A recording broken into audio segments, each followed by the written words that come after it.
അപ്പോൾ നമ്മുടെ ജാതകം ഇവിടെ വെച്ച് നമ്മൾ പൂജിച്ച് കൊണ്ടുപോകുമ്പോൾ അതിൻ്റെ തടസ്സങ്ങൾ നിവാരണമാക്കും. ചിലർക്ക് ജാതകയോഗം കൊണ്ട് തടസ്സം പ്രധാനമായിട്ട് നേരത്തെ ഭർത്താവ് പറഞ്ഞ പോലെ കുടുംബത്തിൽ ജീവിതം, ഭാര്യ ഭർത്താവ് നമുക്ക് ചേർച്ചയില്ല, സന്താന ഭാഗ്യമില്ല, അതുപോലെ നമുക്ക് സർവം ഇതിൽ പറയാം. അത്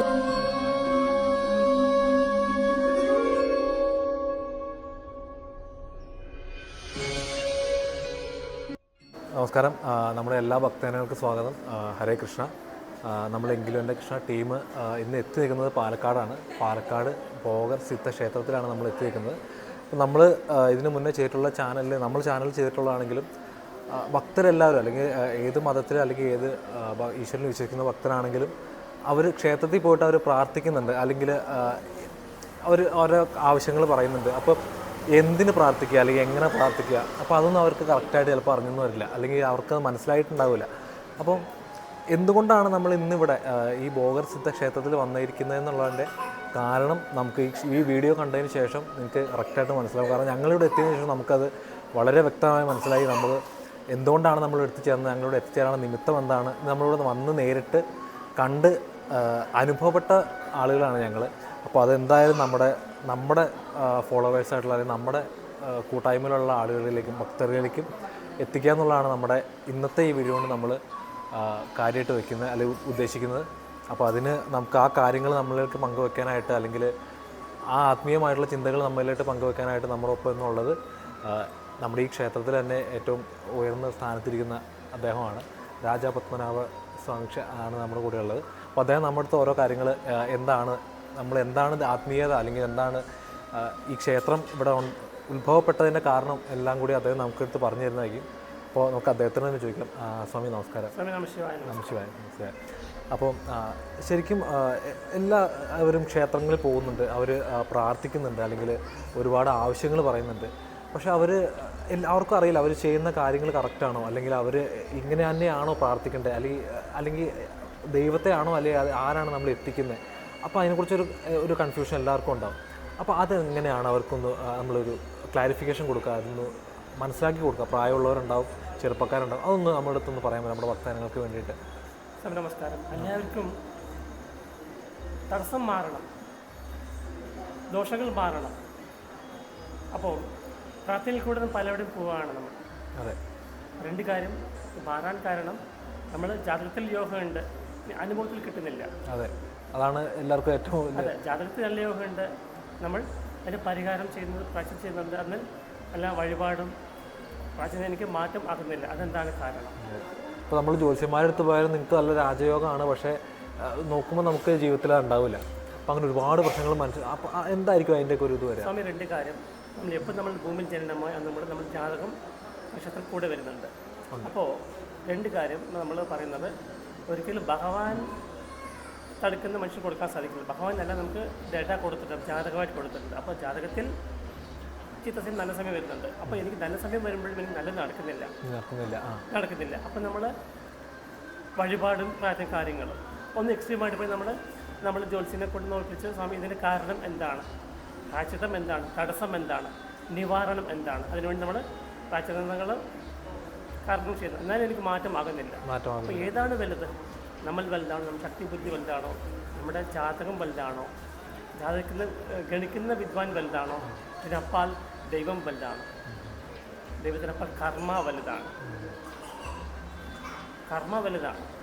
എന്താണ് കർമ്മ എന്ന് വെച്ചാൽ, നമ്മൾ മരിക്കുകയാണെങ്കിൽ നമ്മുടെ ദേഹം മാത്രം മണ്ണിലേക്ക് പോകുന്നു, ആത്മാവ് നശിക്കുന്നില്ല. നമ്മൾ ചെയ്ത പൂർവ്വജന്മ ശാപദോഷം, അതാണ് ഈ ജനനം കൊണ്ട് നമ്മൾ വിധിയായിട്ട് അനുഭവിക്കുന്നത്. ഞാൻ പോവാത്ത അമ്പലം ഒന്നുമില്ല, ചെയ്യാത്ത പരിഹാരം, അതെനിക്ക് എനിക്ക് മാറ്റം ആകുന്നില്ല.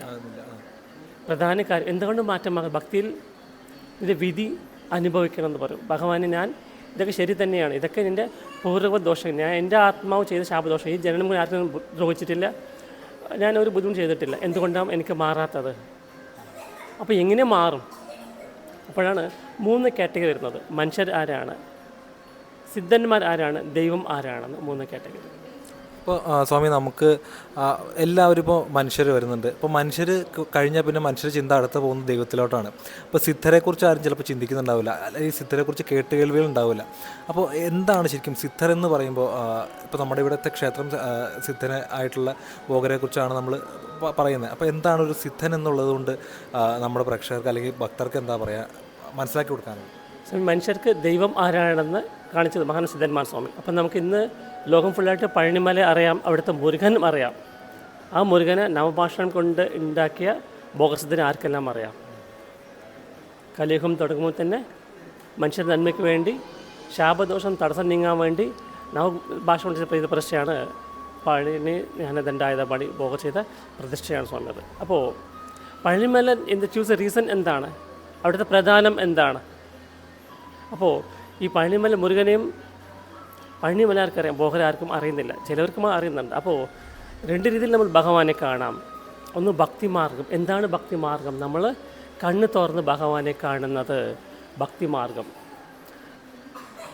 ജ്ഞാനമാർഗമുണ്ട്, അതേ ഭഗവാൻ നമ്മൾ കണ്ണടച്ച് ഭഗവാനെ കാണുന്നത് ജ്ഞാനമാർഗം. അപ്പോൾ ആത്മജ്ഞാനം അതിസുലഭം. അപ്പോൾ സർവ്വത്തിലുള്ള ഭഗവാനെ നാം അഹം കാണുന്നതാണ് സിദ്ധൻ്റെ ഒരു ഭാഷയിൽ. അപ്പോൾ ദൈവം എവിടെ? സർവ്വത്തിലുമുണ്ട്, സർവ്വത്തിലും ദൈവം അഹമുണ്ട്. അപ്പോൾ അഹം ബ്രഹ്മാസ്മി. അപ്പോൾ ആത്മശുദ്ധിയാണ് നമുക്ക് വേണ്ടത്, ദേഹശുദ്ധിയല്ല. ആത്മശുദ്ധി ഉണ്ടെങ്കിൽ സ്വാമി നീയും ഞാനും ഒന്ന് തന്നെയാണ്, പരമാത്മാ ജീവാത്മ ഒന്ന് തന്നെയാണ്. അപ്പോൾ സിദ്ധന്മാർ കാറ്റഗറി പറയുകയാണെങ്കിൽ മനുഷ്യന്മാർക്ക് ദൈവം ആരെ കാണിച്ച മഹാസിദ്ധന്മാരാണ്. അപ്പോൾ പഴനിമല എന്താണ് സ്പെഷ്യാലിറ്റി, എന്താണ് അവിടുത്തെ അനുഭവം എന്താണ്? അപ്പോൾ സിദ്ധന്മാർ ആരാണ്? 3 കാലങ്ങളും അവർക്കറിയാം, പാസ്റ്റ്, പ്രസൻറ്റ്, ഫ്യൂച്ചർ. നമ്മുടെ മനുഷ്യനന്മയ്ക്ക് വേണ്ടി ശാപദോഷ നിവാരണം വേണ്ടി അന്ന് ആ യുഗത്തിൽ ചെയ്തു വെച്ച മഹാസിദ്ധനാണ് ഭോഗർസിദ്ധൻ. ഭോഗർ ചൊവ്വാഗ്രഹത്തിൻ്റെ അധിപതിയാണ്, ചൊവ്വാഗ്രഹത്തിൻ്റെ അധിപതിയാണ്. സിദ്ധവൈദ്യത്തിന് പോലെ മോഹനാണ്. അഷ്ടമാസിദ്ധി അറിഞ്ഞ മഹാസിദ്ധനാണ് ഭോഗസ്വാമി. അപ്പോൾ എന്തൊക്കെ നമ്മൾ ശാപദോഷ നിവാരണമാകും? ഇത് നേരത്തെ പറഞ്ഞ പോലെ ശാപങ്ങൾ എന്താണ്? ഒരു 4 ശാപം പ്രധാനമായിട്ട് പറയാം. ആദ്യം പിതൃശാപം. എന്താണ് പിതൃശാപം? നമ്മൾ മാതാപിതാ ഗുരുദൈവം. എന്താണ് മാതാപിതാ? നമുക്ക് ഈ ഭൂമിയിൽ ജനനത്തിന് കാരണമായ മാതാപിതാക്കൾ അച്ഛൻ്റെ അമ്മയാണ്. അപ്പോൾ ശാപത്തിൽ പ്രധാന ശാപം ഓരോരു മക്കൾക്കും ഒരു അച്ഛൻ അമ്മമാരുണ്ടാവും. വെച്ചാൽ ഞാൻ കുറേ കഷ്ടപ്പെട്ട് മക്കൾ കഷ്ടപ്പെടാൻ പാടില്ല. അവരൊരു ജീവിതം അവർക്ക് വേണ്ടി ത്യാഗം ചെയ്യുകയാണ്. മക്കൾ വലുത് അച്ഛനമ്മ ഭാരമായി നമ്മൾ അനാഥാലയങ്ങളും വഴി ഉപേക്ഷിക്കുന്നതും നമ്മൾ കാണാറുണ്ട്. ആ പിതൃക്കൾ ശപിച്ചു, അതാണ് സമയം പിതൃശാപമായിട്ട് മാറുന്നത്. സെക്കൻഡ് പറയുകയാണെങ്കിൽ നമ്മൾ സ്ത്രീ ശാപം, പെൺശാപം. അപ്പോൾ മൂന്നാമത്തത് ഗുരുശാപം. എന്താ വെച്ചാൽ മാതാപിതാ ഗുരു സർവ്വത്തിന് വഴികാട്ടി ഗുരുവാണ്, പിന്നെ ദൈവത്തിൽ എത്തിക്കുന്നത്. പിന്നെ ഈ ശാപങ്ങൾ ഏതെങ്കിലും ഒന്ന് ജാതകവശാൽ ഉണ്ടെങ്കിൽ ജാതകം എത്ര ഉയർന്ന ജാതകമാണെന്നുള്ള ഫലം കിട്ടില്ല.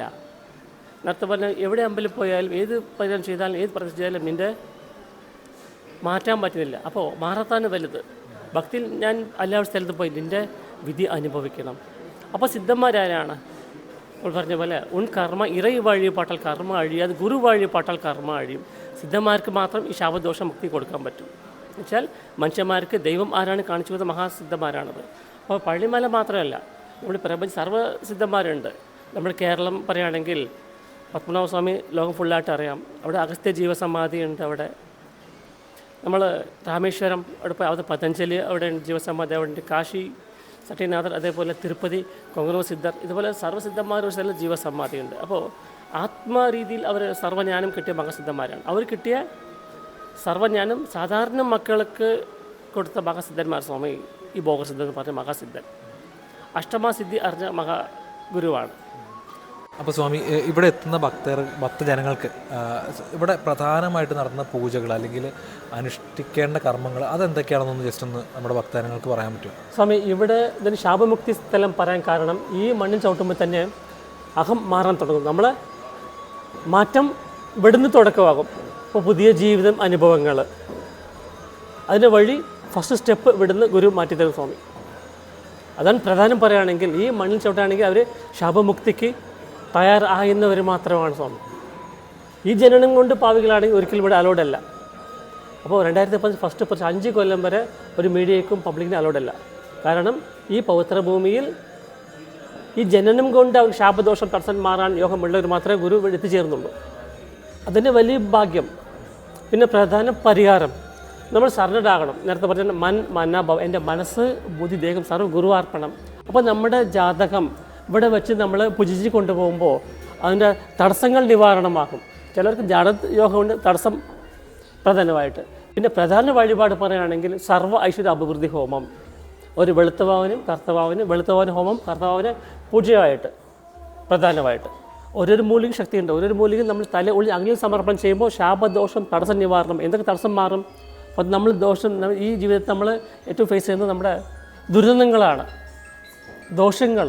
ഇന്ന് ചതുർദോഷങ്ങൾ, ഒരുപാട് സാമ്പത്തിക ബുദ്ധിമുട്ടാണ് എനിക്ക്, കർമ്മത്തിൽ തൊഴിൽ അഭിവൃദ്ധി ഇല്ല, നമ്മൾ ചെയ്യുന്ന കച്ചവടത്തിന് നഷ്ടം വരുന്നുണ്ട്, ഞാൻ എത്ര ആത്മഹത്യ ചെയ്താലും എനിക്ക് അനുഭവം മോശമായ രീതിയിൽ പോകുന്നുണ്ട്.